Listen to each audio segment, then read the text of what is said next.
Good morning. I hope you'll pardon me. I'm a little bit nervous. My name is Charles L. Brown. I'm a Lieutenant Colonel, U.S. Air Force, retired, subsequently 7 years with the Foreign Service. I like the name Charlie Brown. A gentleman by the name of Charles Schultz, of great talent, sort of elevated the name, if you will. During World War II, I was a young farm boy from West Virginia. I got the patriotic bug, joined the United States Army, ended up flying bombers in Europe, and ended the war transport in the Pacific.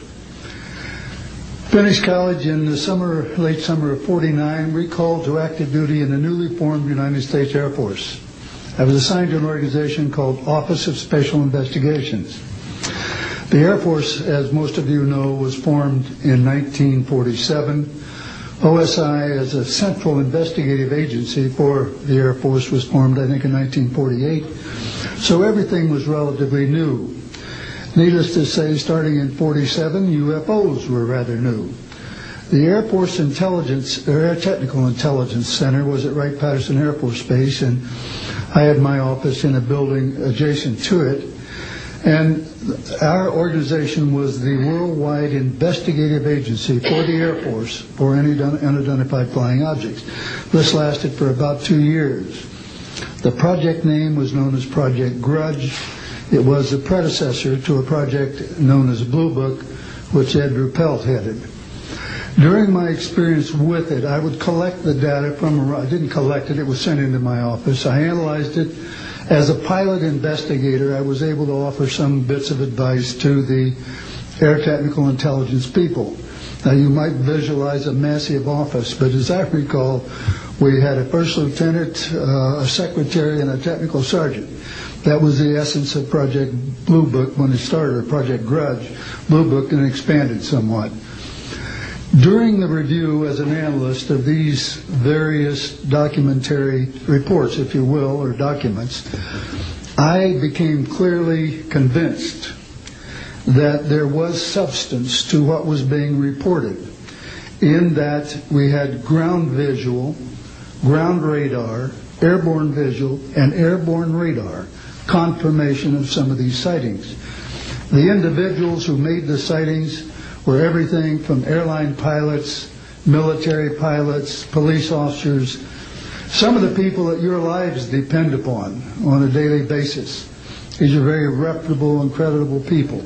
I hope that the testimony here from very credible people will convince you of that and will further Steve Greer's disclosure project, in that pressure needs to be brought to bring this to the attention not only of the Americans, but of people all over the planet. These vehicles have been seen and confirmed all over the planet. I am willing to sign a sworn statement or testify to my judgment and to what I have observed. Such things do exist. Please believe me. Please believe those who follow me. Thank you.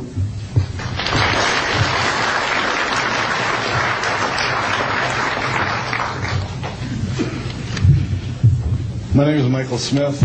I was in the Air Force, a sergeant, from 1967 to 1973. I was aircraft control and warning operator.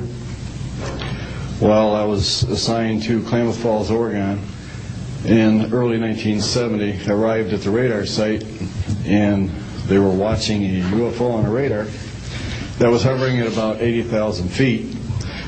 It sat there for about 10 minutes and then slowly descended until it dropped off the radar. It was gone for about 5-10 minutes, and then instantly reappeared at 80,000 feet, stationary. The next sweep of the radar, it was 200 miles away, stationary. And it hovered there for about 10 minutes and redid the whole cycle twice more.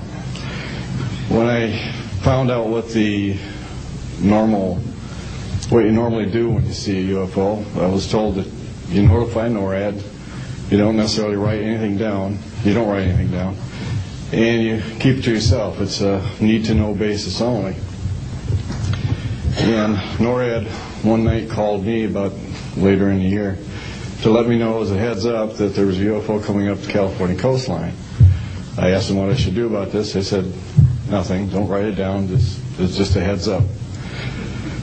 And then late 1972, while stationed at the 753rd Radar Squadron in Sault Ste. Marie, Michigan, I received a couple panicky calls from police officers who were chasing 3 UFOs from Mackinac Bridge up I-75.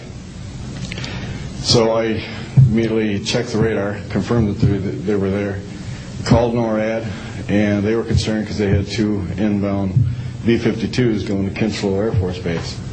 So they diverted them because they didn't want any proximity to the 2.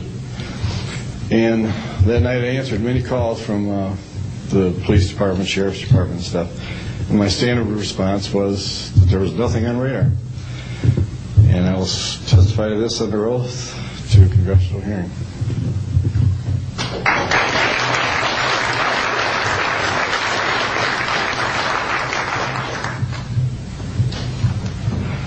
Good morning. My name is Enrique Colbeck. I am a traffic controller. I'm sorry for my English. I'm so scared. I'm not accustomed to talk in front of a lot of people. I'm here because I'm being a witness in a voluntary way on my work. I work in Mexico City as radar controller and the International Airport of Mexico. And I'm going to give an example about this silence that we have in Mexico for several years, and this issue happens a lot of times in my country, unfortunately. For example, in March 4, 1992, we detected 15 objects west side of the Toluca airport, that is very close of our international airport at 50 miles, more or less. Then July 28 of 1994, we have almost a collision or something that we can name in that way with an international flight, domestic flight of Aeromexico 129, commanded by the pilot Raimundo Cervantes Ruano, that has a trash or something about in his main landing gear in the right leg. That's occurred at night at 10:30 more or less.